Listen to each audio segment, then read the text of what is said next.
Olá a todos, sejam bem-vindos a mais um vídeo do canal Ponto de Acumulação. Nós estamos na nossa sexta aula do nosso curso de Python e nesse segundo vídeo nós vamos continuar falando sobre loops e como percorrer listas usando o for. No primeiro vídeo nós vimos a estrutura básica de como fazer um loop, então a ideia é que você tem um iterável, em geral vai ser uma lista, e a estrutura básica é essa, você quer percorrer os elementos desse iterável, dessa lista, então você usa a palavra reservada for. Então, for elemento em minha lista, ou no meu iterável, você executa aqui o código que você quer executar. Vimos alguns exemplos básicos e alguns exemplos um pouco mais elaborados. Mas em todos esses exemplos, a gente executava o loop até o final, ou seja, todos os elementos da lista eram considerados, a gente percorria a lista inteira, desde o primeiro até o último elemento. Mas muitas vezes isso não é desejável. Às vezes a gente quer percorrer uma lista até achar um elemento específico, ou até que uma certa condição seja atingida. Isso é possível em Python, a gente vai ver nesse vídeo como que a gente faz esse tipo de coisa. Então, vamos começar vendo como que a gente para um loop com um break. Algumas vezes a gente quer percorrer uma lista, mas não até o final. A gente está buscando um elemento específico com propriedades particulares e você quer parar a busca até encontrar esse elemento. Então, para isso, a gente também tem outra palavra reservada, que é a palavra break. Ela faz exatamente o que está dizendo. Break significa parar, a gente vai parar o loop quando a gente chamar essa palavra reservada. Temos aqui um exemplo similar ao exemplo que a gente viu no final do vídeo passado. Temos uma lista de peças, chamada peças em jogo, que é simplesmente uma lista com dicionários. Todos esses dicionários possuem a mesma estrutura.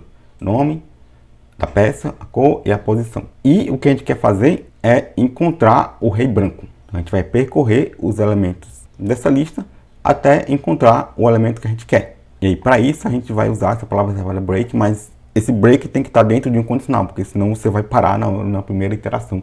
No caso aqui, eu quero achar apenas a posição da peça. E o nome da peça que eu quero procurar é rei, a cor da peça é branca, e eu quero saber em que posição está essa peça. Então, o que a gente vai fazer? Vamos percorrer os elementos dessa lista, e a gente já sabe como faz isso. A gente usa a palavra reservada for. Essa estrutura for, elemento em lista. Então, aqui for, peça em peça em jogo. Eu quero verificar se o nome da peça é o nome que eu estou buscando, que eu coloquei também em uma variável chamada nome de peça. E se a cor da peça é a cor que eu estou buscando, que eu também coloquei em uma variável chamada cor da peça. Se essas duas condições forem atendidas, então eu achei a posição que eu queria. A posição buscada é o valor que está na chave posição desse dicionário. E aí eu dou um break. Já que eu já achei o elemento que eu estava procurando, não faz mais sentido continuar buscando, percorrendo os elementos dessa lista, porque o elemento que eu quero já foi encontrado. Então eu dou break, o que vai acontecer é que ele vai parar o loop, nesse caso aqui, e a gente vai dar um print aqui na posição buscada. Vamos aqui testar esse código no Colab. Vamos copiar aqui o código. Então, queremos achar aqui o rei branco, e a gente pode até colocar um print aqui, print peça. Agora tá correto? Só para a gente ver quantas vezes a gente vai printar a peça, certo? Então vamos rodar aqui esse código. Então veja que só printou a primeira peça porque a peça que a gente estava buscando era justamente a primeira, né? Porque o rei branco, veja que o rei branco está exatamente na primeira posição da lista, ele é exatamente o primeiro elemento, mas pode ser que ele seja o último, ou sei lá, qualquer outra posição. Vamos colocar ele aqui na terceira posição, na verdade quarta, né? E rodar novamente. Então veja aqui que ele percorreu 4 elementos da lista até encontrar a peça, o elemento que a gente queria, o elemento que satisfazia esses condicionais, e deu break. Então ele não percorreu os elementos aqui, e a posição que a gente buscava é a D4, porque é exatamente a posição do rei branco. Esse break, ele meio que é opcional, ele não é obrigatório para esse código aqui em particular, porque se não tiver o break, vamos ter que comentar aqui, o que vai acontecer? Ele vai achar a posição buscada, mas vai continuar percorrendo os elementos da lista, mesmo após ter entrado nesse if.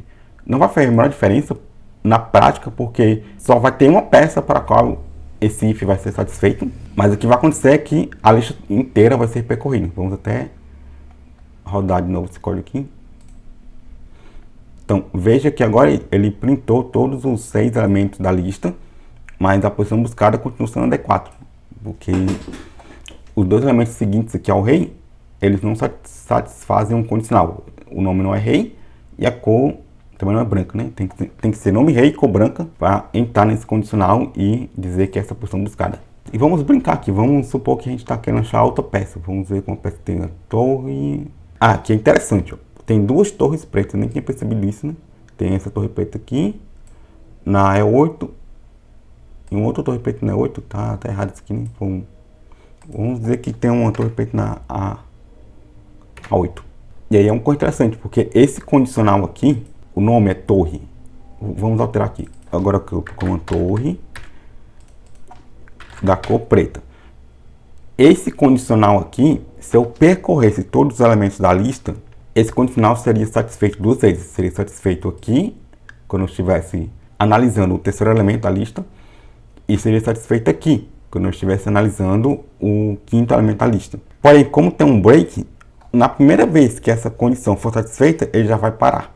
E ele vai parar aqui exatamente na quarta posição, perdendo na terceira, no terceiro elemento, e aí o quarto, o quinto e o sexto elementos não vão ser verificados e, portanto, ele não vai achar essa outra torre preta aqui. O que a gente espera que a posição buscada seja a E8. Vamos rodar aqui de novo o código. Aqui é 8 e veja que ele percorreu apenas os três elementos aqui, os três primeiros elementos. E parou no primeiro elemento em que ele estava buscando. Se eu não tivesse esse break, o que ia acontecer? Não ia ter essa parada do loop. O loop ia continuar até o final. E ele ia percorrer todas as 6 peças. E aí, dessa maneira, a posição buscada aqui ia ser sobrescrita. A primeira vez que ele entrasse aqui, a posição buscada ia ser a E8.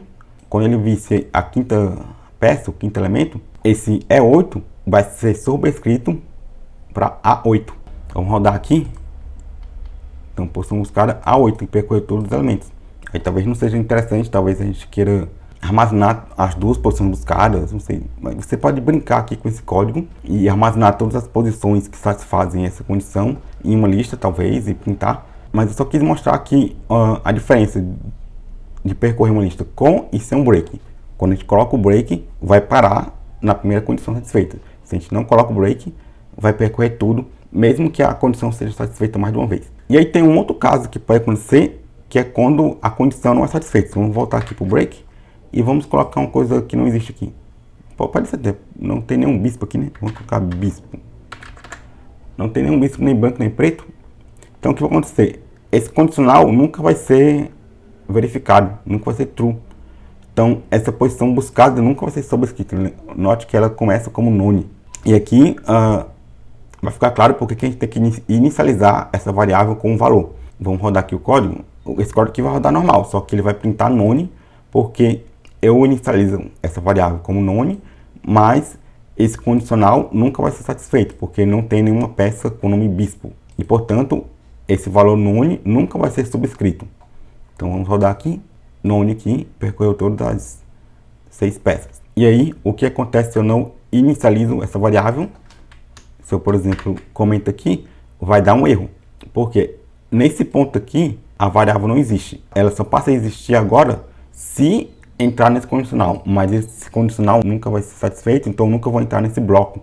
Então, nesse ponto aqui do código, essa variável chamada posição buscada simplesmente não existe. Então, vai dar um name erro aqui. Vamos rodar? No caso aqui rodou porque tem aquela particularidade do Colab de que ele está salvando as variáveis aqui no escopo da sessão. Então, vamos ter que reinicializar a sessão. Então, reiniciar a sessão. Sim, quero reiniciar. Ele está reiniciando, então ele vai apagar tudo que está na memória, tudo que é variável que está na memória e pronto. Agora, se eu rodar isso aqui, vai dar ruim. Deu um name erro, porque o nome posição buscada is not defined.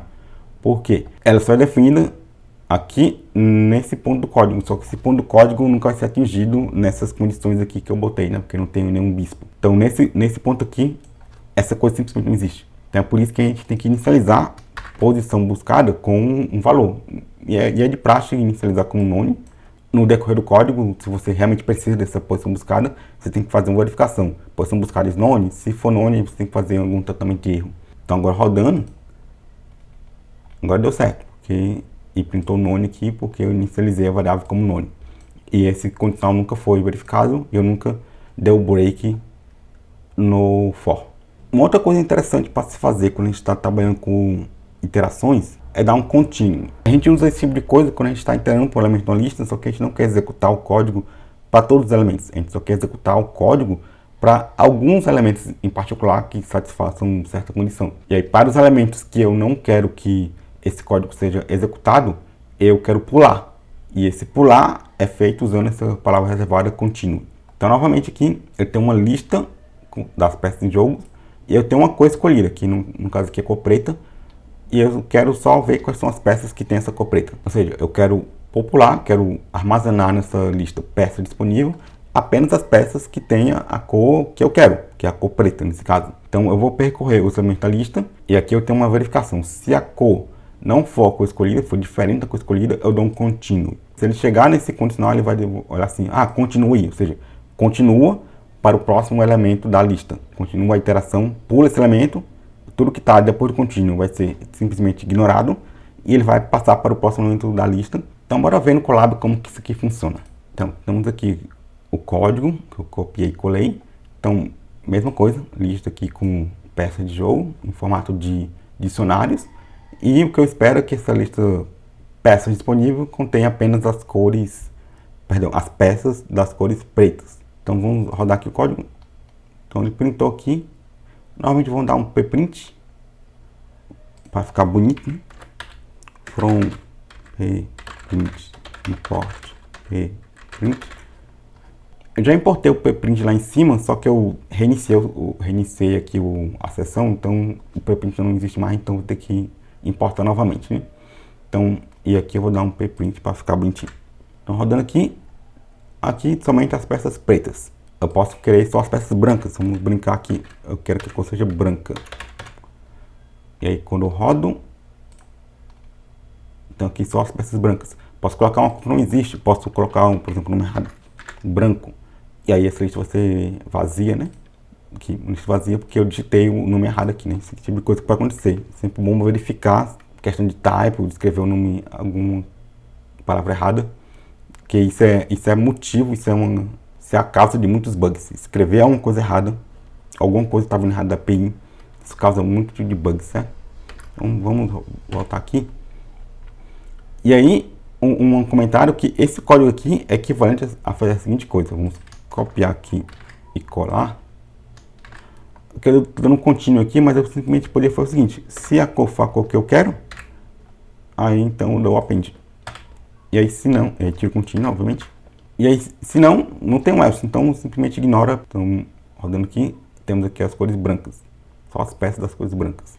E aí, por fim, vamos ver um último exemplo aqui, que é basicamente o exemplo anterior, só que um pouco melhor. Porque lembra que a cor escolhida aqui no exemplo anterior, a gente tinha que ficar setando manualmente, né? Branco, preto. Mas aí, se eu quiser que isso seja um input do usuário, eu posso fazer isso. Então, é basicamente o mesmo exemplo, só que a cor escolhida não vai ser mais uma variável que eu defino hardcoded no código, vai ser uma variável cujo valor vai ser um input do usuário. E aí, obviamente, tem algumas verificações aqui. Se a cor escolhida não for nem branca nem preta, eu digo que a cor é inválida e não faço o resto do código. Se a cor for branca ou preta, ele vai cair no else, e aí é basicamente o código que a gente quer, né? Eu vou percorrer aqui os elementos da lista, peça em jogo, e vou verificar se a cor é a cor escolhida. E aí, se a cor não for a cor escolhida, eu não quero executar o que vem depois. Então, eu dou um continue. E aí, peças disponível, eu faço o append aqui, né? Ou seja, eu estou coletando somente as peças disponíveis, que são as peças que eu quero. E aqui, esse resto do código aqui é só uma brincadeirazinha. Note que ela está fora do for, né? A indentação aqui talvez não esteja boa, mas vai ficar claro quando eu colocar no Colab. E aí, o que eu quero fazer é ver se eu quero ou não jogar com essa peça. E, de novo, tem um outro for, tem um outro print aqui, com um novo input do usuário, e basicamente eu estou lendo se eu quero ou não jogar com aquela peça. Certo? Se for um S, ou seja, se for sim, então a peça escolhida vai ser a peça que eu escolhi, e aí eu dou um break. Então aqui a gente está vendo tudo aqui que a gente viu nesse vídeo, né? Continue break, e eu vou iterar por esse for até que eu diga que eu quero uma peça para jogar. Se não, nunca vai entrar nesse condicional, o peça escolhido nunca vai ser definido. Mas veja que eu defini como none aqui em cima, né? E aí foi o que eu disse, né? Depois que eu percorri todo esse for aqui, quando você faz esse tipo de estrutura, como você define variável igual a none, e aí depois redefinir o valor da variável dentro de um if, Aí é bom verificar se continua sendo none, porque se for none é porque nunca entrou nesse condicional, ou seja, eu não escolhi uma peça. E aí eu dou um print, você não escolheu nenhuma peça, fim de jogo para você. Então, uma pequena brincadeirinha aqui com as peças do xadrez, bora ver isso funcionando lá no Colab.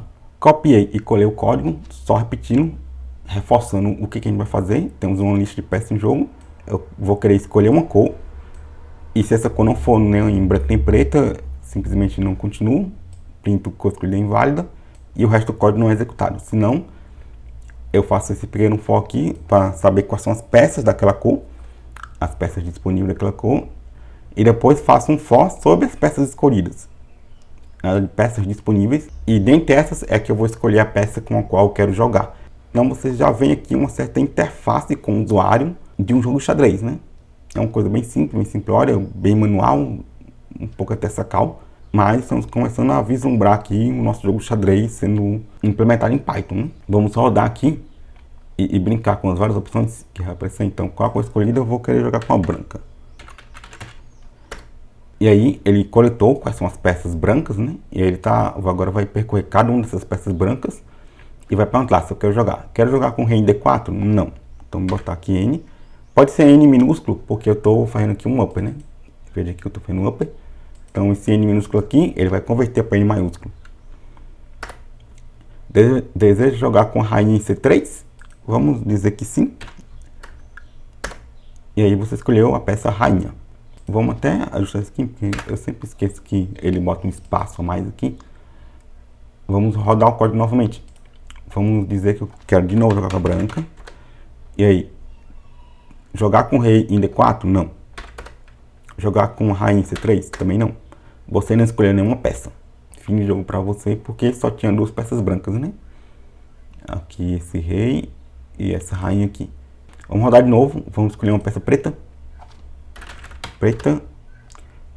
Deseja jogar com rei em F6? Não. Torre em E8? Não. Vamos jogar com essa torre em E8 de novo.